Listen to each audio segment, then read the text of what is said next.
ನಮಸ್ತೆ ಎಲ್ಲರಿಗೂ. ಇದು ಬಂದು ಲಾಸ್ಟ್ ವೀಕ್ ಸಂಡೇ ವ್ಲಾಗ್ ಆಗಿರುತ್ತೆ. ಯಾಕೆ ಮತ್ತೆ ಇದೇ ರೀತಿಯಾಗಿ ತಡ ಆಗ್ತಿತ್ತು ಅಂತ ಹೇಳ್ಬಿಟ್ಟು ವ್ಲಾಗ್ಸ್ಗಳನ್ನ ಅಪ್ಲೋಡ್ ಮಾಡೋದಕ್ಕೆ ಅಂತ ಹೇಳ್ಬಿಟ್ಟು ನಾನು ಈ ವಿಡಿಯೋದಲ್ಲಿ ನಿಮ್ಮ ಹತ್ರ ಶೇರ್ ಮಾಡ್ಕೋತೀನಿ. ನಾವು ತಿರುಪತಿಗೆ ಹೋಗಬೇಕು ಅಂತ ಹೇಳ್ಬಿಟ್ಟು ಪ್ಲ್ಯಾನ್ ಮಾಡಿದ್ವಿ. ಸೊ ಹೋಗೋದಕ್ಕೆ ಆಗ್ತಾನೆ ಇರಲಿಲ್ಲ. ತುಂಬ ಮಧ್ಯದಲ್ಲಿ ಏನೇನೋ ಒಂದೊಂದು ಪ್ರಾಬ್ಲಮ್ಸ್ಗಳು ಬರ್ತಾನೆ ಇತ್ತು. ಫೈನಲಾಗಿ ಹೋಗಬೇಕು ಅಂತ ಹೇಳ್ಬಿಟ್ಟು ಒಂದು ಡಿಸೈಡ್ ಮಾಡ್ಕೊಂಡ್ವಿ. ಫುಲ್ಲು ಹೋದರೆ ಫ್ಯಾಮಿಲಿ ಹೋಗಬೇಕು ಅಂತ ಹೇಳ್ಬಿಟ್ಟು ಪ್ಲ್ಯಾನ್ ಮಾಡಿಕೊಂಡು ಹೊರಟಿದ್ದು. ಬಟ್ ಅದಕ್ಕಿಂತ ಮುಂಚಿತವಾಗಿ ಮನೆ ದೇವ್ರುಗಳಿಗೆಲ್ಲ ಪೂಜೆ ಮಾಡಿ, ಹೆಣ್ಣು ದೇವ್ರಿಗೆ ಗಂಡು ದೇವ್ರಿಗೆ ಎಲ್ಲದಕ್ಕೂ ಪೂಜೆಗಳನ್ನೆಲ್ಲ ಮಾಡಿ ಹೋಗಬೇಕು ಅನ್ನೋದೊಂದು ನಮ್ಮ ಮನೆಯಲ್ಲಿ ಅವಾಗಿಂದ ನಡ್ಕೊಂಬಂದಿರೋದು. ಸೊ ಅದಕ್ಕೆ ಹೆಣ್ಣು ದೇವ್ರುಗಳಿಗೆಲ್ಲ ಪೂಜೆ ಮಾಡಿಸೋವಂಥದ್ದಿತ್ತು. ಆಮೇಲೆ ಇನ್ನೊಂದು ಏನಂದರೆ, ಅದು ಬಂದು ಮಂಗಳವಾರನೇ ಮಾಡಿಸ್ಬೇಕಂತೆ. ಸೊ ಇನ್ನೊಂದು ಏನಂದರೆ, ನನ್ನ ಮೈದನ ಮದುವೆ ಟೈಮಲ್ಲಿ ನಾನು ಹರಕೆ ಮಾಡ್ಕೊಂಡಿದ್ದೆ. ಸೊ ತಿರುಪತಿಗೆ ಬರ್ತೀನಿ ಅಂತ ಹೇಳ್ಬಿಟ್ಟು, ಮತ್ತು ಹೆಣ್ಣು ದೇವ್ರುಗಳಿಗೆಲ್ಲ ಮಡ್ಲಕ್ಕಿ ಕೊಡ್ತೀನಿ ಅಂತ ಹೇಳ್ಬಿಟ್ಟು ಎಲ್ಲ ಹರಕೆ ಮಾಡ್ಕೊಂಡಿದ್ದೆ. ಸೊ ನನ್ನ ಮೈದನ ಮದುವೆ ಇನ್ನೇನು ನೆಕ್ಸ್ಟ್ ಮಂತ್ ಹೋದರೆ 1 ಇಯರ್ ಆಗೇ ಹೋಯ್ತು. ಬಟ್ ಮಧ್ಯದಲ್ಲಿ ಏನೋ ಸ್ವಲ್ಪ ಪ್ರಾಬ್ಲಮ್ಸ್ಗಳಾಗಿ ಅದು ಇದು ಏನೇನೋ ಆಗಿ ಎಲ್ಲ ಅರ್ಧಕ್ಕೆ ನಿಂತ್ಬಿಟ್ಟಿತ್ತು. ಸೊ ಇವಾಗ ಫೈನಲಾಗಿ ತಿರುಪತಿಗೆ ಹೋಗೋಕ್ಕೆ ಎಲ್ಲ ತೀರ್ಮಾನ ಮಾಡಿಕೊಂಡು, ಎಷ್ಟೋ ಸಲ ತೀರ್ಮಾನ ಮಾಡ್ಕೊಂಡಿದ್ದೀವಿ, ಎಲ್ಲ ಆಗಿದೆ. ಎಲ್ಲ ಆಗಿನೂ ಫೈನಲ್ ಲಾಸ್ಟ್ ಮೂಮೆಂಟಲ್ಲಿ ಮತ್ತೆ ಕ್ಯಾನ್ಸಲ್ ಆಗೋಗ್ತಿತ್ತು. ಯಾವುದೇ ಆದರೂ ನಾವು ಅಂದ್ಕೊಂಡಂಗೆ ಆಗೋದು, ಸುಮಾರು ವೀಡಿಯೋಗಳಲ್ಲಿ ನಾನು ಹೇಳಿದ್ದೀನಿ ಆಲ್ರೆಡಿ. ಯಾವುದೇ ಆದರೂ ನಾವು ಅಂದ್ಕೊಂಡಂಗೆ ಆಗೋದಿಲ್ಲ ಅಂತ ಹೇಳ್ಬಿಟ್ಟು, ಅದು ನಿಜವಾಗ್ಲೂ ನಿಜ ಅಂತಲೇ ಹೇಳ್ಬೋದು. ಸುಮಾರು ಸಲ ಅಂದ್ಕೊಂಡ್ವಿ, ಬಟ್ ಆಗಲೇ ಇಲ್ಲ. ಸೊ ಈಗ ಫೈನಲಾಗಿ ಹೋಗಬೇಕು ಅಂತ ಹೇಳ್ಬಿಟ್ಟು ಡಿಸೈಡ್ ಮಾಡಿಕೊಂಡು ಎಲ್ಲ ರೆಡಿ ಮಾಡ್ಕೊಂಡ್ವಿ. ಅದಕ್ಕೂ ಮುಂಚೆಲೇ ಹೆಣ್ಣು ದೇವ್ರುಗಳಿಗೆಲ್ಲ ಪೂಜೆ ಮಾಡಬೇಕು ಅಂತ ಹೇಳಿದ್ರು. ಸೊ ಅದಕ್ಕೇ ನಾವು ಆಯುಧ ಪೂಜೆಯಿಂದ ಎಲ್ಲ ಮುಗಿಸ್ಕೊಂಡು ಅಲ್ಲಿಂದ ಬಂದ್ವಿ ಮನೆಗೆ. ಅಲ್ಲಿಂದ ಬಂದಿದ್ದ ತಕ್ಷಣವೇ ನಾವು ಶುಕ್ರವಾರನೋ ಶನಿವಾರನೋ ಏನೋ ಬಂದ್ವಿ ಅಲ್ಲಿಂದ, ಊರಿಂದ ಬಂದಿದ್ದ ತಕ್ಷಣವೇ. ಶುಕ್ರವಾರ ಅನಿಸುತ್ತೆ ನಾವು ಅಲ್ಲಿಂದ ಬಂದಿದ್ದು. ಶುಕ್ರವಾರ ಬಂದಿದ್ದ ತಕ್ಷಣವೇ ಆಲೇ ಫೋನ್ ಮಾಡಿಬಿಟ್ಟು ಹೆಣ್ಣು ದೇವ್ರಿಗೆಲ್ಲ ಪೂಜೆ ಮಾಡಿಸ್ಬೇಕಂತೆ, ಅದು ಭಾನುವಾರನೇ ಮಾಡಿಸ್ಬೇಕಂತೆ ಅಂತ ಹೇಳ್ಬಿಟ್ಟು ಹೇಳಿದ್ರು. ಸರಿ ಆಯಿತು ಅಂತ ಹೇಳ್ಬಿಟ್ಟು ನಾನು ಮತ್ತೆ ಇಲ್ಲಿ ಮಕ್ಕಳನ್ನ ಕರ್ಕೊಂಡೋಗಿ, ಹೆಂಗೋ ಅಮ್ಮನಿಗೂ ರಜೆ ಇತ್ತಲ್ವ, ನಮ್ಮ ಅಮ್ಮನಿಗೆ ಮಕ್ಕಳನ್ನೆಲ್ಲ ಕರ್ಕೊಂಡೋಗಿ ನಮ್ಮ ಅಮ್ಮನ ಮನೇಲಿ ಬಿಟ್ಟು, ನಮ್ಮ ಮನೇಲೇ ದೇವ್ರು ಗುಡಿಸೋ ಸೀರೆ ಯಾವುದೂ ಇರಲಿಲ್ಲ, ಮಾಮೂಲಿ ಚೆನ್ನಾಗಿರೋದು ಸೀರೆನೇ, ನಂದು ಹರಕೆ ಬೇರೆ ಇತ್ತಲ್ವ. ಸೊ ಅದಕ್ಕೇ ನಾನು ನಮ್ಮ ಮನೇಲಿರೋ ಸೀರೆಗಳನ್ನೇ ಎಲ್ಲ ತೊಗೊಂಡು, ನಮ್ಮ ಯಜಮಾನ್ರು ಬಂದು ಬಸ್ ಹತ್ತಿಸ್ಬಿಟ್ಟು ನನ್ನ ಬೆಳಿಗ್ಗೆನೇ 4 ಗಂಟೆಗೆ ಕರ್ಕೊಂಡೋಗಿ ಬಸ್ ಹತ್ತಿಸ್ಬಿಟ್ಟು ಅವ್ರು ವಾಪಸ್ಸು ರಿಟರ್ನ್ ಬಂದರು. ಇನ್ನು ನೆಕ್ಸ್ಟು ನಾನು ಒಬ್ಬಳೇ, ಇನ್ನು ಅವ್ರಿಗೆ ರಜೆ ಸಿಗೋದಿಲ್ಲ. ನನ್ನ ಬ್ಲಾಗ್ಸು ಪ್ರತಿದಿನ ನೋಡೋರಿಗೆ ಗೊತ್ತಿರುತ್ತೆ ನಮ್ಮ ಮನೇಲಿ ಯಾವ ರೀತಿ ಅಂತ ಹೇಳ್ಬಿಟ್ಟು. ಎಲ್ಲ ಪ್ರತಿಯೊಂದಕ್ಕೂ ನಾನೇ, ನಮ್ಮ ಯಜಮಾನ್ರು ಸ್ವಲ್ಪ ಕಡಿಮೆನೇ ಎಲ್ಲ ಕಡೆ ಕಾಣಿಸ್ಕೊಳ್ಳೋದು, ಎಲ್ಲದಕ್ಕೂ ನಾನೇ ಜಾಸ್ತಿ ಅಂತಲೇ ಹೇಳ್ಬೋದು. ಸೊ ಈಗಲೂ ಹಂಗೇ, ಈಗ 2-3 ದಿನದಿಂದ ಊರಲ್ಲಿದ್ದು ಆಯುಧ ಪೂಜೆ ಎಲ್ಲ ಮುಗಿಸ್ಕೊಂಡೆಲ್ಲ ಎಂಜಾಯ್ ಮಾಡ್ಕೊಂಡು ಬಂದ್ವಿ. ಮತ್ತೆ ರಜೆ ಕೇಳಿದ್ರೆ ಆಗಲ್ಲ ಅಮ್ಮ, ಮುಂಚೆಲೇ ಹೇಳಿಟ್ಕೋಬೇಕು ನಾವು, ಆಗೋದಿಲ್ಲ ಅಂತ ಹೇಳ್ಬಿಟ್ಟು ಅವರು ಬರಲಿಲ್ಲ. ಸೊ ನನಗೆ ತುಂಬ ಆಸೆ ಇತ್ತು, ಹರಕೆ ಮಾಡ್ಕೊಂಡಿದ್ದು ಎಲ್ಲ ಹೋಗಿ ತೀರಿಸ್ಬೇಕು ಅಂತ. ಬಟ್ ಅವರೊಬ್ಬರು ಬರೋದಕ್ಕಾಗಲಿಲ್ಲ. ಸೊ ಏನು ಮಾಡೋಕ್ಕಾಗಲ್ಲ, ತಿರುಪತಿಗೆಲ್ಲ ಒಟ್ಟಿಗೆ ಹೋಗ್ತೀವಲ್ವ, ಬಿಡು ಅಂತ ಹೇಳ್ಬಿಟ್ಟು ಇರೋದನ್ನು ನಾನೇ ಅಡ್ಜಸ್ಟ್ ಮಾಡ್ಕೋಬೇಕಲ್ವ. ಸೊ ಅದಕ್ಕೇ ನಾನು ಒಬ್ಬಳೇ ಹೋಗಿದ್ದಾಯಿತು. ಅದು ಮಕ್ಕಳು ಕೂಡ ಕರ್ಕೊಂಡು ಹೋಗಲಿಲ್ಲ. ಊರಲ್ಲಿ ಇನ್ನೊಬ್ಬರು ಮೈದ ಇರೋರು, ಅವ್ರು ಫೋನ್ ಮಾಡಿಬಿಟ್ಟು ಒಂದೇ ಸಮ ಮಕ್ಳನ್ನ ಕರ್ಕೊಂಬನ್ನಿ ಅಂತ ಹೇಳ್ತಾನೆ ಇದ್ರು. ಬಟ್ ನಾನು ನಿಜವಾಗ್ಲೂ ಸಂಡೇ ಟೈಮಲ್ಲಿ ನಾನು ಹೋಗೋದೇ ಕಷ್ಟ ಆಗುತ್ತೆ ಆ ಬಸ್ಸಲ್ಲಿ ನಿಜವಾಗ್ಲೂ. ಅದ್ರ ಜೊತೇಲಿ ಈ ಮಕ್ಕಳು ನಿಜ ನನ್ನ ಕೈಲಿ ಆಗಲ್ಲ, ತುಂಬ ಹಿಂಸೆ ಆಗುತ್ತೆ ಅಂತ ಹೇಳ್ಬಿಟ್ಟು ನಾನು ಮಕ್ಳನ್ನ ಕರ್ಕೊಂಡು ಹೋಗಲೇ ಇಲ್ಲ. ಇಲ್ಲೇ ಅಮ್ಮನ ಹತ್ರ ಬಿಟ್ಟು ನಾನು ಹೋದೆ. ಸೀರೆ ಎಲ್ಲ ತೊಗೊಂಡು ಒಂದು ಒಟ್ಟು ಟೋಟಲಾಗಿ 5 ಸ್ಯಾರೀಸ್ನ ತೊಗೊಂಡೋಗಿದ್ದಾಯಿತು. 5 ಸ್ಯಾರಿನ ತೊಗೊಂಡೋಗಿ ಎಲ್ಲದಕ್ಕೂ ಮಡ್ಲಕ್ಕಿ ಎಲ್ಲ, ಇನ್ನೇನು ಕೊಬ್ಬರಿ ಎಲ್ಲ ಊರಲ್ಲೇ ಇರುತ್ತೆ. ಆಮೇಲೆ ನಾನಲ್ಲಿ ನಮ್ಮೂರಲ್ಲಿ ಕುಣಿಗಲ್ಲಲ್ವ ನಮ್ಮದು, ಅಲ್ಲಿ ಇಳಿದಿದ್ದ ತಕ್ಷಣವೇ ನಾನು ಇನ್ನೂ ಏನೇನು ಐಟಮ್ ಬೇಕೆಲ್ಲ ಫೋನ್ ಮಾಡಿ ನಮ್ಮ ಅತ್ತೆ ಹತ್ರ ಕೇಳಿಕೊಂಡು, ನನ್ನ ವಾರ್ಗಿತ್ತಿ, ನನ್ನ ಮೈದ ಎಲ್ಲ ಊರಲ್ಲೇ ಇದ್ದರು. ಅವರು ಎಲ್ಲ ಆಯುಧ ಪೂಜೆಗೆ ಬಂದಿದ್ರಲ್ವ. ನಂದು ಆಯುಧ ಪೂಜೆದು ವ್ಲಾಗ್ ಏನಾದರೂ ನೋಡಿದರೆ ನಿಮಗೆ ಗೊತ್ತಾಗುತ್ತೆ. ಅವ್ರು ಬಂದಿದ್ದವರು ಊರಿಗೆ, ಅವ್ರು ಅಲ್ಲೇ ಉಳ್ಕೊಂಡಿದ್ರು. ಅವ್ರು ಮತ್ತೆ ವಾಪಸ್ ಬೆಂಗಳೂರಿಗೆ ಬಂದಿರಲಿಲ್ಲ. ಸೊ ಸಡನ್ಲಿ ಹಿಂಗೆ ಹೆಣ್ಣು ದೇವ್ರಿಗೆ ಪೂಜೆ ಮಾಡಬೇಕು ಅಂತ ಹೇಳಿದ್ಮೇಲೆ ಮತ್ತು ಅವ್ರು ಅಲ್ಲೇ ಉಳ್ಕೊಂಡ್ರು. ಆಮೇಲೆ ನೆಕ್ಸ್ಟು ವಾಪಸ್ಸು ನಾನು ಹೋಗಿ ಎಲ್ಲ ಹೂವು ಎಲ್ಲ ರೆಡಿ ಮಾಡಿಕೊಂಡು, ಇನ್ನು ಅದು ಇದು ಏನೋ ಸ್ವಲ್ಪ ಸಾಮಾನುಗಳೆಲ್ಲ ಇದ್ದಿದ್ದೆಲ್ಲ ಸ್ವಲ್ಪ ತಗೊಂಡು ಎಲ್ಲ ರೆಡಿ ಮಾಡಿಕೊಂಡು ಕುಣಿಗಲಿಂದ ನಾನು ಮನೆಗೆ ಹೋಗಿದ್ದಾಯಿತು. ಮನೆಗೆ ಹೋಗಿ ಸ್ವಲ್ಪ ಹಿಂದೆಗಡೆ ಹೂವಿಂದು ಗಿಡ ಇದೆಯಲ್ಲ, ನನಗಲ್ಲಿ ಹೂವಿಗೆ ಹೋಗ್ಬಿಟ್ರೆ ಊರಿಗೆ ಹೂವು ಕಿತ್ಕೊಂಡು ಕಟ್ಕೊಂಡು ಮುಡ್ಕೊಳ್ಳೋ ತನಕ ಸಮಾಧಾನವೇ ಇರಲ್ಲ. ಸೊ ಅದಕ್ಕೆ ಎಲ್ಲ ಸ್ವಲ್ಪ ಕಿತ್ಕೊಂಡು ಹೂವುಗಳನ್ನೆಲ್ಲ ಕಟ್ಕೊಂಡು ರೆಡಿ ಮಾಡ್ಕೊಂಡ್ವಿ. ಬಟ್ ನಾವು ಮುಡ್ಕೊಳ್ಳೋದಕ್ಕಾಗಲಿಲ್ಲ, ಮಡ್ಲಕ್ಕಿಗಾದ್ರೂ ಸ್ವಲ್ಪ ಆಗುತ್ತೆ ಅಂತ ಹೇಳ್ಬಿಟ್ಟು ಕಟ್ಕೊಂಡು ರೆಡಿ ಮಾಡಿ ಇಟ್ಕೊಂಡಿದ್ದಾಯಿತು.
ಇದಂತೂ ಈ ದೇವರು ಕೊಲ್ಲಾಪುರದಮ್ಮ ಅಂತ ಹೇಳ್ಬಿಟ್ಟು ಮೇಯ್ನ್ ಕುಣಿಗಲ್ಲಲ್ಲೇ ಇದೆ.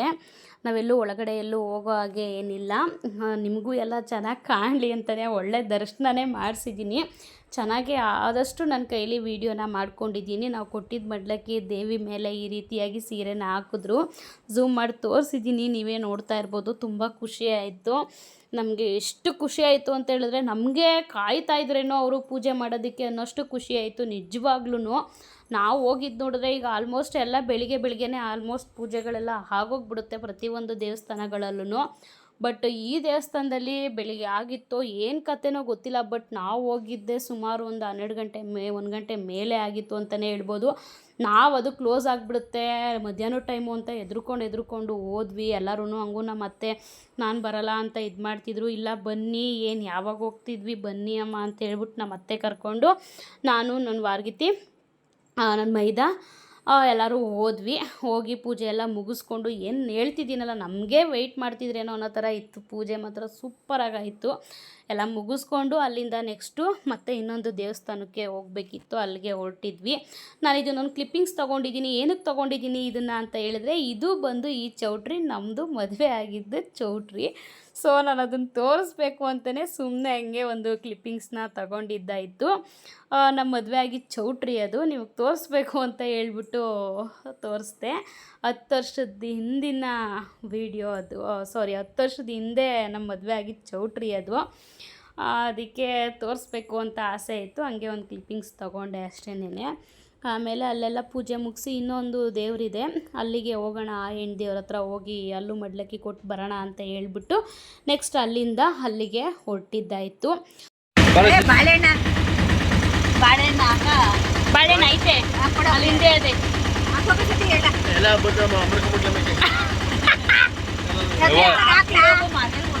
ಒಂದ್ ಕೊಡಿ, ನಾನೇ ಕೊಡ್ತೀನಿ.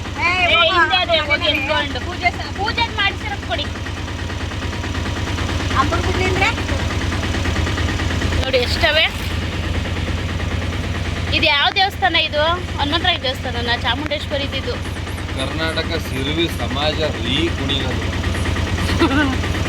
ಶುಭ ಲಾಭ ನೋಡಲಿ ಹೆಂಗತ್ತದೆ. ಕೈ ಕರ್ಸ್ಕೊಳ್ಳೋ. ಇಲ್ಲಿ ಇಲ್ಲಿ ಇಲ್ಲಿ ಇಲ್ಲಿ ಇಲ್ಲಿ ಬಿಟ್ಬಿಟ್ಟು ಓಟ ಇವಾಗ. ಇಲ್ಲಿ ನೋಡು, ಇಲ್ಲಿ ಇಲ್ಲಿ ಇಲ್ಲಿ ಇವರು ಬರ್ತದ ಮೇಲೆ ಆಚೆ ಬರ್ತದೆ. ನೋಡು ಎಸಿ ಅದ.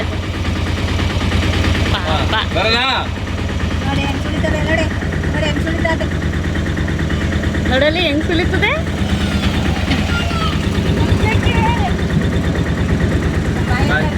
ಬಾಯ್. ನಾನು ಆವಾಗಲೇ ಹೇಳಿದ್ನಲ್ಲ, ಆ ರೀತಿಯಾಗಿ ಇನ್ನೂ ಒಂದು ಹೆಣ್ಣು ದೇವರಿದೆ. ಟೋಟಲ್ ಒಟ್ಟು ಒಂದು 5 ಹೆಣ್ಣು ದೇವ್ರು ಇರೋದು ನಮ್ಮದು ಎಲ್ಲ ಸೇರಿಸಿ. ಸೊ ಅದಕ್ಕೆ ಅಲ್ಲಿ ಹೋಗಿ ಮಡ್ಲಕ್ಕಿ ಕೊಡಬೇಕಿತ್ತು. ಸೊ ಇಲ್ಲಿ ಫಸ್ಟು ಕುಣಿಗಲ್ ಎಂಟ್ರೆನ್ಸಲ್ಲಿ ಮುಗಿಸ್ಕೊಂಡು ಆಮೇಲೆ ಒಳಗಡೆ ಹೋಗೋಣ ಅಂತ ಹೇಳ್ಬಿಟ್ಟು ಮತ್ತೆ ಒಳಗಡೆ ಹೋಗಿ ಅಲ್ಲೂ ಕೂಡ ಮಾಡಿದ್ದಾಯಿತು. ಇಲ್ಲಿ ಮೇಯ್ನು ಮಿನಿಮಮ್ ಅಂದ್ರೂ ಅದು ಮೇಯ್ನು ಕುಣಿಗಲ್ಗೆ ಸೇರಿದ್ದಲ್ವ. ಸೊ ಸ್ವಲ್ಪ ಟೈಮಿಂಗ್ಸ್ ಆದರೂ ಚೆನ್ನಾಗಿ ಫಾಲೋ ಮಾಡ್ತಾರೆ. ಬಟ್ ಇದು ಒಳಗಡೆ ಹಳ್ಳಿ ಒಳಗಡೆ ಇರೋದ್ರಿಂದ ಮನೆಯೆಲ್ಲ ಸುತ್ತಮುತ್ತ ಮನೆಗಳೆಲ್ಲ ಇದೆ. ಒಂದು ಹಳ್ಳಿ ಒಳಗಡೆ ಇರೋದ್ರಿಂದ ಯಾವಾಗಲೂ ಓಪನ್ ಇರೋದಿಲ್ಲ. ಇಲ್ಲಿ ಯಾರು ಬಂದು ಹೋಗಿ ಕರೀತಾರೋ ಅವ್ರಿಗೆ ಬಂದು ಪೂಜೆ ಮಾಡಿಕೊಡ್ತಾರೆ. ಆ ರೀತಿಯಾಗಿ ಇಲ್ಲಿ ದೇವಸ್ಥಾನ ನೀವೇ ನೋಡ್ತಾ ಇರ್ಬೋದು. ನಾವು ಹೋಗಲ್ಲೇ ಆಟೋನ ನಿಲ್ಲಿಸಿದ್ವಿ. ಬಟ್ ಯಾರೂ ಇರಲಿಲ್ಲ. ಸುಮಾರು ಒಂದು ಅರ್ಧ ಗಂಟೆ ಕಾದಿದ್ದಾಯಿತು. ಹೋಗಿ ಐನೋರ ಮನೆ ಹತ್ರ ಅವ್ರನ್ನ ಕರೆದು ಅವ್ರನ್ನ ಕೂಗ್ಬಿಟ್ಟು ಮತ್ತು ಅವರು ಸ್ನಾನ ಮಾಡಿಕೊಂಡು ಅವ್ರು ಫ್ರೆಶ್ ಅಪ್ ಆಗಿರ್ತಾರೋ ಇಲ್ಲ ಹಂಗೆ ಇರ್ತಾರೋ ಗೊತ್ತಿಲ್ಲ. ಅವ್ರು ಫ್ರೆಶ್ ಅಪ್ ಆಗಿ ಸ್ನಾನ ಮಾಡಿಕೊಂಡು ರೆಡಿಯಾಗಿ ದೇವಸ್ಥಾನಕ್ಕೆ ಬರೋಷ್ಟೊತ್ತಿಗೆ ಸುಮಾರು ಏನಿಲ್ಲ ಅಂದ್ರೂ 3/4 ಅವರೇ ಅಲ್ಲಿ ಕಾದಿದ್ದೀವಿ. ನಮ್ಗೆ ಅಲ್ಲೇ ಅಷ್ಟೊಂದು ಟೈಮ್ ವೇಸ್ಟ್ ಆಯಿತು ಅಂತಲೇ ಹೇಳ್ಬೋದು. ಅಲ್ಲೋಗಿ ಕಾದು ಆಮೇಲೆ ಅವರು ಬಂದರು. ತಾತ ನಮಗೆ ಲಾಸ್ಟ್ ಟೈಮೆಲ್ಲ ನಾವು ಮದುವೆ ಇನ್ವಿಟೇಷನ್ ಪೂಜೆ ಮಾಡ್ಸೋಕ್ಕೆ ಹೋಗಿದ್ದಾಗ ನಾನು ಅಲ್ಲಿ ಹೋಗಿದ್ದು ನನ್ನ ಮೈದುಂದು ಮದುವೆ ಇನ್ವಿಟೇಷನ್ ಪೂಜೆ ಮಾಡ್ಸೋಕ್ಕೆ. ಅವಾಗ ಹೋದಾಗಲೂ ಅಷ್ಟೇ ಇಷ್ಟೊಂದು ಕಾಯಿಸ್ತಿಲ್ಲ, ಪಟ ಅಂತ ಬಂದುಬಿಟ್ರು. ಮತ್ತು ಯಾವುದೋ ಒಂದು ಹುಡುಗ ಬಂದು ಪೂಜೆ ಮಾಡಿಕೊಟ್ಟಿದ್ದು, ಚೆನ್ನಾಗಿ ಮಾಡಿಕೊಟ್ಟಿದ್ರು ಆ ಹುಡುಗ ಪೂಜೆನ. ಇವರು ತಾತನೂ ಏನಿಲ್ಲ ಚೆನ್ನಾಗೇ ಮಾಡಿಕೊಟ್ರು. ಹುಡುಗ ಇರಲಿಲ್ಲ ಇವತ್ತು, ಬಟ್ ಏನೋ ಗೊತ್ತಿಲ್ಲ ಇವ್ರು ಬಂದಿದ್ದರು. ಬಂದು ಎಲ್ಲ ಪಾಪ ಅವರು ತಾತ ಆಗಿಲ್ಲ ಅಂದರು, ಅವ್ರ ಕೈಲಿ ಎಲ್ಲ ಅವರು ಮಾಡಿಕೊಟ್ರು ಚೆನ್ನಾಗೆ ಪೂಜೆ ಅಂತಲೇ ಹೇಳ್ಬೋದು. ಎಲ್ಲ ಕಡೆನೂ ಪೂಜೆ ಮಾತ್ರ ನಿಜವಾಗ್ಲೂ ಚೆನ್ನಾಗಾಯಿತು. ಈ ದೇವಸ್ಥಾನದಲ್ಲಿ ಬಂದು ಈ ದೇವ್ರ ಹೆಸರು ಬಂದ್ಬಿಟ್ಟು ಹುಚ್ಚಮ್ಮ ಅಂತ ಹೇಳ್ಬಿಟ್ಟು, ಇನ್ನೊಂದು ದೇವ್ರು ಬಂದ್ಬಿಟ್ಟು ಲಕ್ಷ್ಮೀ ದೇವಿ. ಹುಚ್ಚಮ್ಮ ಮತ್ತು ಲಕ್ಷ್ಮೀ ದೇವಿ ಅದು ಬಂದು ಕೊಲ್ಲಾಪುರದಮ್ಮ. ಫಸ್ಟ್ ಹೋಗಿದ್ದು ಕೊಲ್ಲಾಪುರದಮ್ಮ ಅಂತ ಹೇಳ್ಬಿಟ್ಟು. ಇದು ಹುಚ್ಚಮ್ಮ ಲಕ್ಷ್ಮೀ ದೇವಿ ಎರಡು ದೇವಿನೂ ಒಂದೇ ಜಾಗದಲ್ಲಿ ಇರೋದು ಇಲ್ಲಿ. ಸೊ ಅದಕ್ಕೆ ನಾನು ಇಲ್ಲಿ 2 ಮಡ್ಲಕ್ಕಿನ ತುಂಬ್ತಾ ಇದ್ದೀನಿ. ಏನಪ್ಪ ಇದು 2 ಮಡ್ಲಕ್ಕಿ ತುಂಬ್ತಿದ್ದಾಳೆ ಅಂತ ಕನ್ಫ್ಯೂಸ್ ಮಾಡ್ಕೋಬೇಡಿ. 2 ಮಡ್ಲಕ್ಕಿನ ತುಂಬ್ತಾ ಇದ್ದೀನಿ. ನಮ್ಮದು ಇವಾಗ ಮದುವೆ ಆಗಿ ಹೊಸ್ತ್ರಲ್ಲಿ ನನ್ನ ಮೈದನ ಮದುವೆ ಆಗಿ ಹೊಸ್ತ್ರಲ್ಲೇ ಮಡ್ಲಕ್ಕಿ ಕೊಡಿಸ್ಬಿಡ್ತೀವಿ, ಇಟ್ಕೊಳ್ಳೋದಕ್ಕೆ ಹೋಗಲ್ಲ. ಇಲ್ಲಿ ಅಪ್ಪನ ಮನೆಯಿಂದ ಕಟ್ಟಿದ್ದು, ಅಲ್ಲಿ ಮಾವನ ಮನೆಯಿಂದ ಕಟ್ಟಿದ್ದೆಲ್ಲ ಮಡ್ಲಕ್ಕಿ ಇರುತ್ತಲ್ವ. ಸೊ ಅದನ್ನು ದೇವ್ರ ಮಡ್ಲಕ್ಕಿ ಅಂತ ಹೇಳ್ಬಿಟ್ಟು ನಾವು ಕೊಟ್ಬಿಡ್ತೀವಿ. ಅದು ಕೊಟ್ಟಿದ್ವಿ ಅದನ್ನು. ಬಟ್ ಆವಾಗ ಕೊಡಬೇಕಿದ್ರೆ ನನಗೆ ಮನಸ್ಸಿಗೆ ಸಮಾಧಾನನೇ ಇರಲಿಲ್ಲ. ನನಗೇನು ಆಸೆ ಇದ್ದಿದ್ದು ಅಂದರೆ ನಾನು ಹರಕೆ ಮಾಡ್ಕೊಂಡಿದ್ದೆ. ಅದ್ರ ಜೊತೆಗೆ ಆ ಮಡ್ಲಕ್ಕಿ ಜೊತೆ ಈ ಮಡ್ಲಕ್ಕಿನ ಸೇರಿಸಿ ಕೊಡಬೇಕು ಅಂತ ನನ್ನ ಆಸೆ ಇದ್ದಿದ್ದು. ಬಟ್ ಆವಾಗ ಸ್ವಲ್ಪ ಅರ್ಜೆಂಟಲ್ಲಿ ಆಗಲಿಲ್ಲ. ಸ್ವಲ್ಪ ಕಾರ್ಯಕಟ್ಟು ಫಂಕ್ಷನ್ಗಳು ಜಾಸ್ತಿ ಇದ್ದಿದ್ದರಿಂದ, ಸ್ವಲ್ಪ ಬ್ಯುಸಿ ಇದ್ದಿದ್ದರಿಂದ, ಸೊ ಆಗ ಕೆಲಸಗಳು ಆಗ್ತಾ ಇರಲಿ ಅಂತ ಹೇಳ್ಬಿಟ್ಟು ಒಂದೇ ಸಲ ಅದನ್ನು ಕೊಟ್ಟಿದ್ದಾಯಿತು ಮಡ್ಲಕ್ಕಿನ. ಸೊ ಇವಾಗಾದ್ರೂ ಅದು ಸುಮಾರು ನೋಡಿ ಎಷ್ಟು ವರ್ಷ ಹತ್ತತ್ರ ಇನ್ನೊಂದು ತಿಂಗಳು ಹೋಯಿತು ಅಂದರೆ ವರ್ಷ ಆಯಿತು. ಈಗ ಅದಕ್ಕೆ ಟೈಮ್ ಕೂಡ ಬಂತು ಅಂತಲೇ ಹೇಳ್ಬೋದು. ಸೊ ಫೈನಲಾಗಿ ಇವಾಗ ಎಲ್ಲ ದೇವ್ರದ್ದು ಹರಕೆಗಳನ್ನ ನಾನು ತೀರಿಸಿದೆ. ಸೊ ಇದೇ ನನಗೆ ಪ್ರಾಬ್ಲಮ್ ಆಗಿದ್ದು. ಹಿಂದಿಂದಲೇ ಒಂದೊಂದು ಬರ್ತಾನೆ ಇತ್ತು ನನಗಂತೂ. ಅಲ್ಲಿಂದ ಆಯುಧ ಪೂಜೆಯಿಂದ ಬಂದೆ. ಇಲ್ಲಿ ಸ್ವಲ್ಪ ರೆಸ್ಟ್ ಮಾಡೋಣ ಅನ್ನೋಷ್ಟೊತ್ತಿಗೆ ಆಗಲೇ ಫೋನ್ ಮಾಡಿದ್ರು ಮತ್ತೆ ಊರಿಗೆ. ಸರಿ ಅಂತ ಹೇಳ್ಬಿಟ್ಟು ಮಕ್ಕಳನ್ನ ಬಿಟ್ಟು ಮತ್ತೆ ಓಡೋಗಿ ಅಲ್ಲೆಲ್ಲ ಪೂಜೆಗಳು. ಬೆಳಿಗ್ಗೆ ಹೋಗಿದ್ದು ನಾನು ಅಲ್ಲಿಗೆ, ಎಲ್ಲ ರೆಡಿ ಮಾಡಿಕೊಂಡು ಮನೇಲೆಲ್ಲ ಪೂಜೆ ಮಾಡಿ ಅದು ಇದು ಕೆಲಸಗಳು ಮಾಡಿ ಮನೇಲೂ ಒಂದಷ್ಟು ತನಕ ಕೆಲಸ ಹಿಡೀತು ನನಗೆ. ಆಮೇಲೆ ಇಲ್ಲಿಗೆ ಬಂದು ದೇವ್ರ ಹತ್ರ ಬಂದು ಇಲ್ಲೆಲ್ಲ ಮಡ್ಲಕ್ಕಿ ಎಲ್ಲ ಹಂಚಿ ಇಲ್ಲೇ ಸುಮಾರು 1 ಅವರ್ ಮೇಲೆ ನನಗೆ ಈ ದೇವಸ್ಥಾನದಲ್ಲೇ ನಮಗೆ ಟೈಮ್ ವೇಸ್ಟ್ ಆಯಿತು ಅಂತಲೇ ಹೇಳ್ಬೋದು. ಇಲ್ಲೂ ಎಲ್ಲ ಮುಗಿಸ್ಕೊಂಡು ನಾವು ಹೊರಡೋದಕ್ಕೆ ಸುಮಾರು ಟೈಮ್ಗಳೇ ಹಿಡೀತು. ಹತ್ತತ್ರ ಸಾಯಂಕಾಲ ಹಾಗೆ ಹೋಯ್ತು. 2:30-3 ಗಂಟೆ ಹತ್ತತ್ರ ಹಾಗೆ ಹೋಯ್ತು ನಾವು ಮನೆಗೆ ವಾಪಸ್ ಹೋಗೋದಕ್ಕೆ. ಇದು ಹುಚ್ಚಮ್ಮ. ಈ ಕಡೆ ತೋರಿಸ್ತಿದ್ದಾರಲ್ಲ ಅದು ಬಂದು ಲಕ್ಷ್ಮೀ ದೇವಿ ಅಂತ ಹೇಳ್ಬಿಟ್ಟು ಈ ರೀತಿಯಾಗಿ ಇದ್ದಾರೆ ಅವರು. ತುಂಬ ಮಾತ್ರ ನಿಜವಾಗ್ಲೂ ತುಂಬ ಪೂಜೆ ಮಾತ್ರ ಎಲ್ಲ ಚೆನ್ನಾಗೇ ಆಯಿತು ಅಂತಲೇ ಹೇಳ್ಬೋದು.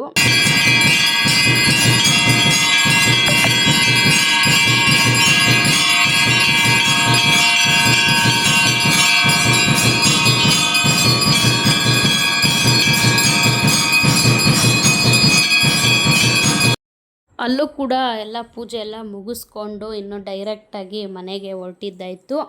ಇಷ್ಟೇ ಅಲ್ಲ, ನೀವು ಕೇಳ್ಬೋದು 5 ಹೆಣ್ಣು ದೇವರಿದೆ ಅಂತ ಹೇಳಿದ್ರು, ನೋಡಿದ್ರೆ 3 ದೇವ್ರಿಗೆ ಪೂಜೆ ಮಾಡಿಸಿದ್ರು ಅಂತ ಹೇಳ್ಬಿಟ್ಟು. ಬಟ್ ಇದು ಇಷ್ಟೇ. ನೆಕ್ಸ್ಟು ಮನೆ ಹತ್ರ ಇನ್ನೂ ಪೂಜೆಗಳಿದೆ. ಸೊ ನಿಜವಾಗ್ಲೂ ನಾವೇನಾದರೂ ಹಬ್ಬ ಹುಣ್ಣಿಮೆ ಕಾರ್ಯಕಟ್ಟು ಮನೇಲಿ ಏನಾದರೂ ಫಂಕ್ಷನ್ಸ್ಗಳು ಏನಾದರೂ ಮಾಡಬೇಕು ಅಂದರೆ ನಮಗೆ ದೇವ್ರುಗಳೇ ಜಾಸ್ತಿ. ಫಸ್ಟು ನಾವು ದೇವ್ರುಗಳಿಗೆಲ್ಲ ಮಾಡಿ ಮುಗಿಸಿ ಆಮೇಲೆ ಮನೆಯದ್ದು ನಾವು ಮುಂದಿಂದು ನೋಡ್ತೀವಿ. ಆ ರೀತಿಯಾಗಿ ದೇವ್ರ ಪೂಜೆಗಳಿಗೆ ಅಂತ ಒಬ್ಬರನ್ನ ನಮ್ಮ ಮನೇಲಿ ತೆಗೆದು ಇಟ್ಬಿಡಬೇಕು. ಆ ರೀತಿಯಾಗಿರುತ್ತೆ ಹಬ್ಬ ಹುಣ್ಮೆಗಳಲ್ಲಿ ನಿಜವಾಗ್ಲೂ. ಆ ರೀತಿಯಾಗಿ ಎಲ್ಲ ಮುಗಿಸ್ಕೊಂಡು ನಾವು ಬಂದ್ವಿ ಮನೆಗೆ.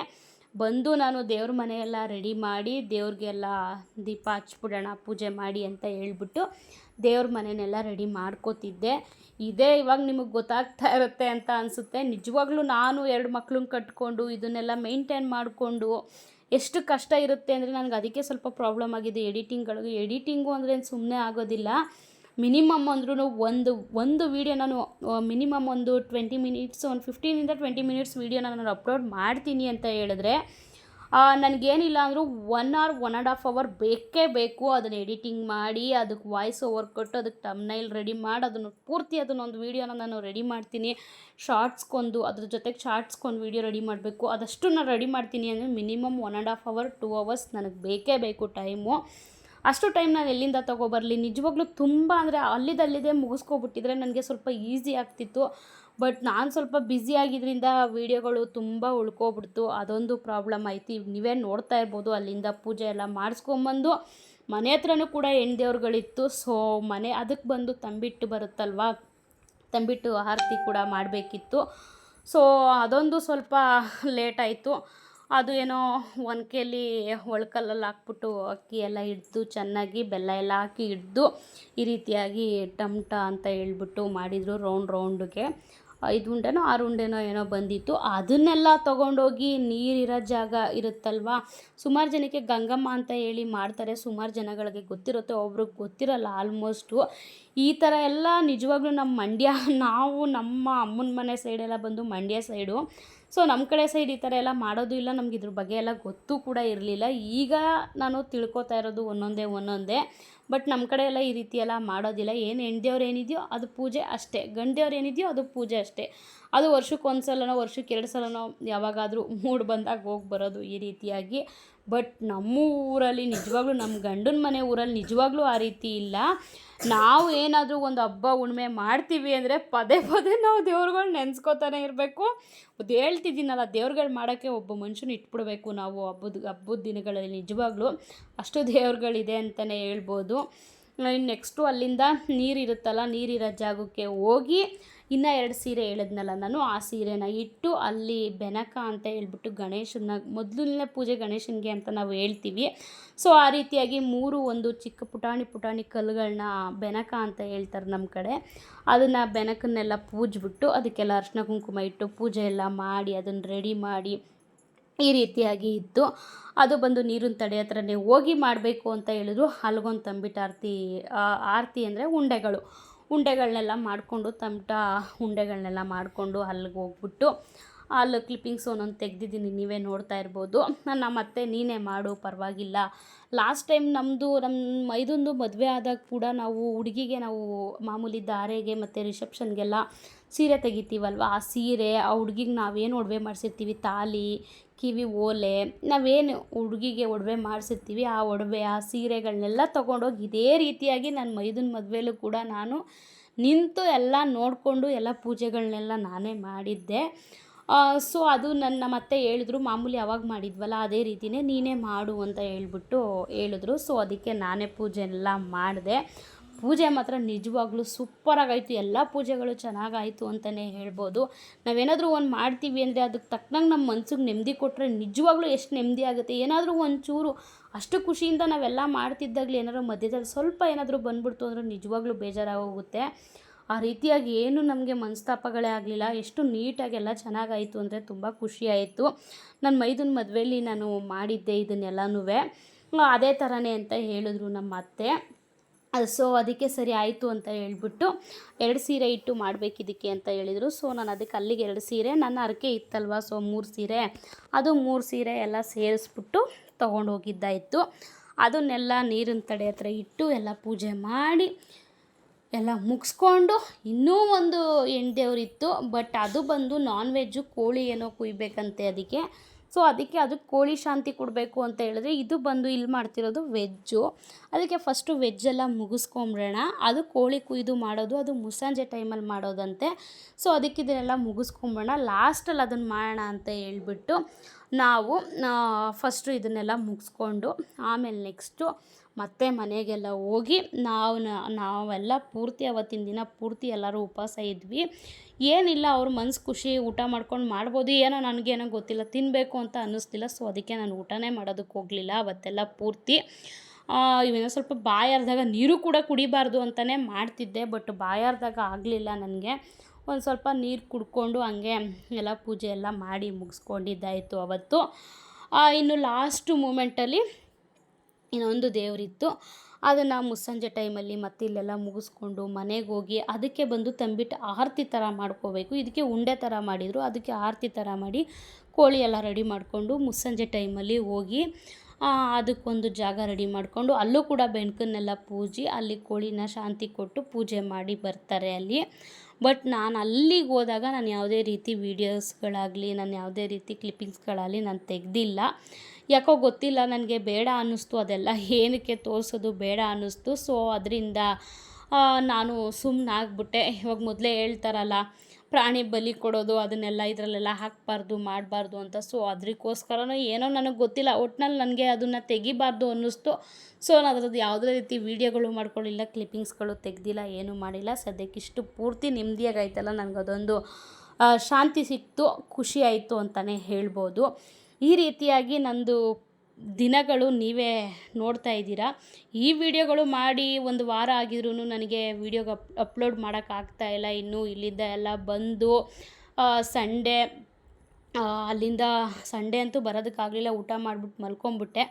ಇನ್ನು ಮಂಡೇ ಬೆಳಿಗ್ಗೆ ಎದ್ದು ನಾನು ಮೈದಾ ಬಸ್ ಹತ್ತಿಸ್ಕೊಟ್ರು, ಇನ್ನೂ ಅವ್ರು ಬಸ್ ಹತ್ತಿಸ್ಬಿಟ್ಟು ಹೋದರು. ನಾನು ಮಂಡೇ ಬಂದು ಇಲ್ಲಿಗೆ ಎಲ್ಲ ರೆಡಿ ಮಾಡಿಕೊಂಡು ಇನ್ನು ಟ್ಯೂಸ್ಡೇ ನಾವೆಲ್ಲ ಹೊರಡ್ತಿದ್ವಿ ತಿರುಪತಿಗೆ. ಟ್ಯೂಸ್ಡೇ ನಾವು ಹೊರಡ್ತಿದ್ವಿ ಅಂತ ಹೇಳಿದ್ರೆ ನನಗೆ ಸಿಕ್ಕಿದ್ದು ಒಂದೇ ದಿನ ಟೈಮು, ಸಂಡೇ ಟೈಮ್ ಸಿಕ್ಕಿದ್ದು. ಅದು ನನ್ನ ಮೈದನ ಮನೆಯಿಂದನೇ ಹೋಗಬೇಕು ಅಂತ ಅದು ಹರಕೆ ಇದ್ದಿದ್ದಲ್ವ. ಸೊ ಅದಕ್ಕೆ ಅವ್ರ ಮನೆಯಿಂದನೇ ದಾಸಪ್ಪನ್ನೆಲ್ಲ ಪೂಜಿಸ್ಬಿಟ್ಟು ಎಲ್ಲ ಮಾಡಿಬಿಟ್ಟು ಹೊರಟಿದ್ದು. ಅದು ನೆಕ್ಸ್ಟ್ ಅಪ್ಕಮಿಂಗ್ ವೀಡಿಯೋಗಳಲ್ಲಿ ಬರುತ್ತೆ, ನಿಮಗೆ ತೋರಿಸ್ತೀನಿ, ನಾನು ಅದನ್ನು ಹಾಕ್ತೀನಿ ವೀಡಿಯೋಗಳನ್ನ. ಬಟ್ ಸದ್ಯಕ್ಕೀಗ ಹಿಂದಿಂದ ಹಾಕ್ತೆ, ನಾನು ನೆಕ್ಸ್ಟ್ ಮುಂದಿಂದ ಹಾಕೋಕ್ಕಾಗಲ್ಲ ಅಲ್ವಾ. ಸೊ ಅದಕ್ಕೆ ನಾನು ಇದನ್ನೆಲ್ಲ ಮುಗಿಸ್ತಾ ಇದ್ದೀನಿ ಅಷ್ಟೇನೆ. ಆಮೇಲೆ ಅಲ್ಲಿಂದ ಹೋಗ್ಬೇಕಿತ್ತಲ್ವ. ಸೊ ಅದರಿಂದ ನಾನೇನು ಮಾಡಿದೆ, ಮಂಡೇ ಒಂದೇ ದಿನ ನನಗೆ ಟೈಮ್ ಸಿಕ್ಕಿದ್ದು. ಅವಳಿಗೂ ಕೂಡ ಅವಳು ಮಂಡೇ ಅಲ್ಲಿಂದ ಬಂದು ಅವ್ರ ಮನೆಯೆಲ್ಲ ಅವಳು ಕೂಡ ಎಲ್ಲ ಒಂದೇ ದಿನದಲ್ಲಿ ಕ್ಲೀನ್ ಮಾಡ್ಕೊಂಡಿದ್ದಾಳೆ. ನನ್ನ ವಾರ್ಗಿತಿ ನಾನು ಕೂಡ ಎಲ್ಲ ಒಂದೇ ದಿನದಲ್ಲಿ ಬ್ರಷಿಟ್ಟು ಅದು ಇದು ಎಲ್ಲ. ಅವತ್ತಂತೂ ನನಗೆ ಸೋಮವಾರ ಅಂತೂ ಇನ್ನೂ ಫ್ರೀ ಸಿಕ್ಕಲಿಲ್ಲ. ಈ ರೀತಿಯಾಗಾಯಿತು. ಇನ್ನು ಮಂಡೇ ವ್ಲಾಗ್ ಅಂತೂ ನಿಮ್ಗೆ ಹಾಕ್ತೀನಿ, ನೀವೇ ನೋಡ್ಕೊಳ್ಳಿ, ಗೊತ್ತಾಗುತ್ತೆ. ಅವತ್ತಂತೂ ಇನ್ನೂ ಪುರ್ಸೋತಿರಲಿಲ್ಲ. ಇನ್ನು ಬುಧವಾರ ಗುರುವಾರ 2 ದಿನವೂ ನನಗೆ ತಿರುಪತಿಲೇ ನಮಗೆ ಟೈಮ್ ಆಗೋಯಿತು. ಇನ್ನು ಶುಕ್ರವಾರ ಬಂದು ಅಲ್ಲಿಂದ ಪೂರ್ತಿ ರೆಸ್ಟ್ ಮಾಡಿದ್ದು ಅದು ಇದು ಕೆಲಸಗಳೇ ಆಗೋಯಿತು. ಇನ್ನು ಶನಿವಾರ ಅಂತೂ ಪೂರ್ತಿ ತಿರುಪತಿ ಬಟ್ಟೆಗಳೇ ಆಗೋಯಿತು ಎಲ್ಲಾರ್ದು. ಇನ್ನು ಭಾನುವಾರ ಆ ಬಟ್ಟೆಗಳನ್ನೆಲ್ಲ ಎಳ್ಕೊಂಬಂದು ಮಡಚಿಡೋದು, ಮತ್ತು ತಿರ್ಗಾ ಸ್ವಲ್ಪ ಶಾಪಿಂಗು, ಅದ್ರದ್ದು ಬ್ಲಾಗ್ ಎಲ್ಲ ಇದೆ. ನಾನು ನೆಕ್ಸ್ಟು ವೀಡಿಯೋಗಳನ್ನ ಅದನ್ನು ಕೂಡ ಅಪ್ಲೋಡ್ ಮಾಡ್ತೀನಿ. ಈ ರೀತಿಯಾಗಿ ನಂದು ನಿಜವಾಗ್ಲೂ ಟೈಮು ಸಿಕ್ಕಾಬಟ್ಟೆ ಓಡ್ತು ಮುಂದಕ್ಕೆ ಅಂತಲೇ ಹೇಳ್ಬೋದು. ಈ ರೀತಿ ಇತ್ತು. ಬಟ್ ನಾನು ಹೆಂಗೆ ಅಪ್ಲೋಡ್ ಮಾಡಲಿ ನೀವೇ ಯೋಚನೆ ಮಾಡಿ. ನನಗಿದೇ ಸ್ವಲ್ಪ ಪ್ರಾಬ್ಲಮ್ಗಳಾಗಿದ್ದು. ನಂಗೆ ನಿಜವಾಗ್ಲೂ ಸಂಡೇ ತನಕ ನನಗೆ ನಿಜವಾಗ್ಲೂ ಯಾವುದೇ ಕೆಲಸಗಳಾಗಲೇ ಇಲ್ಲ. ಇನ್ನು ಮಂಡೆಯಿಂದ ಸ್ವಲ್ಪ ಆದರೂ ಇದು ಹಂಗೂ ಬ್ಯುಸಿ ಆಗೇ ಬಿಟ್ಟೆ. ಇನ್ನೂ ಸ್ವಲ್ಪ ಏನಾದರೂ ಒಂದೊಂದು ಇದ್ದೇ ಇರುತ್ತೆ. ನನಗಂತೂ ಫ್ರೀ ಇದ್ದೀನಿ ಅನ್ನೋದು ಒಂದು ಇದೇ ಇಲ್ಲ ನನಗೆ ಅಂತಲೇ ಹೇಳ್ಬೋದು. ಆ ರೀತಿಯಾಗಿ ಫುಲ್ಲು ಬ್ಯುಸಿ ಆಗಿಬಿಟ್ಟೆ. ಇನ್ನು ನೆಕ್ಸ್ಟು ಅಲ್ಲಿಂದ ಎಲ್ಲ ಬಂದು ದೀಪ ಎಲ್ಲ ಹಚ್ಚಿ ಇನ್ನು ತಮಟ ಎಲ್ಲ ರೆಡಿ ಮಾಡ್ಕೊಳ್ಳೋಣ. ಇದಕ್ಕೆ ಆರತಿ ಥರ ಮಾಡಬೇಕಂತೆ. ಸೊ ಅಲ್ಲಿಂದ ಬಂದಿದ್ದ ತಕ್ಷಣವೇ ಒಂದು ಕುರಿ ಮರಿ ಹಾಕಿತ್ತು. ಸೊ ಅದನ್ನು ಒಂದು ಕ್ಲಿಪ್ಪಿಂಗ್ಸ್ ತೊಗೊಳ್ಳೋಣ ಅಂತ ಹೇಳ್ಬಿಟ್ಟು ತೊಗೊಂಡಿದ್ದೀನಿ, ನೀವೇ ನೋಡ್ಬೋದು. ಸರಿ, ಅದೆಲ್ಲ ಆದಮೇಲೆ ಇನ್ನು ನೆಕ್ಸ್ಟು ಆರತಿ ಮಾಡ್ಕೊಳ್ಳೋಣ ಅಂತ ಹೇಳ್ಬಿಟ್ಟು ಬೆಲ್ಲದ ಪಾಕನ ಬಿಟ್ಕೊಂಡು ಆರತಿ ಮಾಡ್ಕೊಳ್ಳೋದಕ್ಕೆ ಕಟ್ಕೋತಿದ್ದೆ. ನಮ್ಮ ಅತ್ತೆ ಹಿಂಗೆ ಕಟ್ಟೋದು ಕೊಡಿಲಿ ನಾನು ಕಟ್ತೀನಿ ಅಂತ ಹೇಳ್ಬಿಟ್ಟು ಅವರೇ ಕಟ್ತಾಯಿದ್ರು. ನಾನು ಕಟ್ತಿದ್ದೆ, ಬಟ್ ಅದು ಕೂರ್ತಾ ಇರಲಿಲ್ಲ. ನಾನು ಇನ್ನೊಂಚೂರು ಹಾಕಮ್ಮ ಬೆಲ್ಲದ ಪಾಕನ ಅಂತ ಹೇಳಿದೆ. ಅವರು ಇಲ್ಲಾನು ಎಲ್ಲ ಹೋಗ್ಬಿಡುತ್ತೆ, ಅದು ಪಾಯಸದ ಥರ ಹರ್ಕೊಂಡು ಹೋಗ್ಬಿಡುತ್ತೆ, ಅದು ನಿನಗೆ ಕಾಣಿಸ್ತಾ ಇರೋದು ಅಷ್ಟೇ. ಆ ಥರ ಟೈಟಾಗಿ ಬಿಗಿ ಹಿಡ್ಕೊಂಡು ಅದನ್ನು ಕಟ್ಟಿದ್ರೆ ನೀಟಾಗಿ ಕುತ್ಕೊಳ್ಳುತ್ತೆ. ಇನ್ನೊಂದು ಸ್ವಲ್ಪ ಪಾಕ ಹಾಕ್ಬಿಟ್ರೆ ಅದು ಹೊರ್ಕೊಂಡು ಹೊಂಟೋಗುತ್ತೆ, ಅದು ತಂಬಿಟ್ಟಾಗಲ್ಲ, ಹೋಗ್ತದೆ ಅಂತ ರೇಗಿಸ್ತಿದ್ರು. ಸರಿ ಆಯಿತು ಅಂತ ಹೇಳ್ಬಿಟ್ಟು ತಗೊಂಬ ನೀನೇ ಕಟ್ಟತ್ತಗೆ ಅಂದ್ಬಿಟ್ಟು ಕೊಟ್ಟೆ. ನಿಜವಾಗ್ಲೂ ನಮ್ಮ ಅತ್ತೆ ಆಗಿರ್ಬೋದು, ನಮ್ಮ ಮಾವನ ಜೊತೆ ಆಗಿರ್ಬೋದು, ನನ್ನ ಮೈದಿರ ಜೊತೆ ಆಗಿರ್ಬೋದು, ನನ್ನ ವಾರ್ಗಿತಿ ಜೊತೆನೇ ಆಗಿರ್ಬೋದು, ನನ್ನ ತಾಯಿ ಜೊತೆನೇ ಆಗಿರ್ಬೋದು, ನನ್ನ ತಮ್ಮನ ಜೊತೆ, ನಮ್ಮ ಯಜಮಾನ್ರ ಜೊತೆ, ಇಡೀ ಫ್ಯಾಮಿಲಿ ಜೊತೆನೇ ಆಗಿರ್ಬೋದು, ನಾನು ನಮ್ಮ ಅತ್ತೆ, ಇವ್ರು ನಮ್ಮ ಮಾವ, ನಾನು ಎಲ್ಲರ ಹತ್ರನೂ ಫ್ರೆಂಡ್ಲಿಯಾಗೇ ಇದ್ದೀನಿ, ಫ್ರೆಂಡ್ಲಿಯಾಗೇ ಮಾತಾಡ್ತೀನಿ, ಎಲ್ಲರ ಹತ್ರನೂ ನಾನು ಅದೇ ಥರನೇ ಇದ್ದೀನಿ ಅಂತಲೇ ಹೇಳ್ಬೋದು. ಅವರು ಕೂಡ ಎಲ್ಲರೂ ಕೂಡ ನನ್ನ ಸೊಸೆ, ಅವಳು ಇವಳು ಅನ್ನೋ ಥರ ಇಲ್ಲ, ಎಲ್ಲರೂ ಕೂಡ ನಮ್ಮ ಹತ್ರ ಫ್ರೆಂಡ್ಲಿಯಾಗೇ ಇರ್ತಾರೆ. ಮಕ್ಕಳು ಥರನೇ ನಮ್ಮನ್ನು ನೋಡ್ತಿದ್ದಾರೆ. ನಮ್ಮ ಅತ್ತೆ ಮಾವ ಅವ್ರಿಗೆ ಹೆಣ್ಮಕ್ಳು ಇಲ್ಲದೆ ಇರೋದ್ರಿಂದ 4 ಜನನೂ ಗಂಡು ಮಕ್ಕಳಾಗಿರೋದ್ರಿಂದ ನಮ್ಮನ್ನು ಅಷ್ಟೇ ಚೆನ್ನಾಗೇ ಕಾಣ್ತಾರೆ. ನನ್ನ ವಾರ್ಗಿತಿನೂ ಅಷ್ಟೇ, ನನ್ನೂ ಅಷ್ಟೇ, ನಾವು ಕೂಡ ಅಷ್ಟೇ ಚೆನ್ನಾಗಿದ್ದೀವಿ. ನೋಡಬೇಕು, ಇನ್ನೂ ಇಬ್ಬರಿದ್ದಾರೆ, ಗೊತ್ತಿಲ್ಲ, ನೋಡಬೇಕು. ಸದ್ಯಕ್ಕೆ ನಾವಿಬ್ಬರು ಏನು ಎಲ್ಲದಕ್ಕೂ ಅಡ್ಜಸ್ಟ್ ಮಾಡ್ಕೊಂಡು ಹೋಗ್ತಾ ಇದ್ದೀವಿ. ನೆಕ್ಸ್ಟ್ ನೋಡೋಣ ಇನ್ನಿಬ್ಬರು ಯಾವ ಥರ ಬರ್ತಾರೆ ಏನು ನೋಡೋಣ.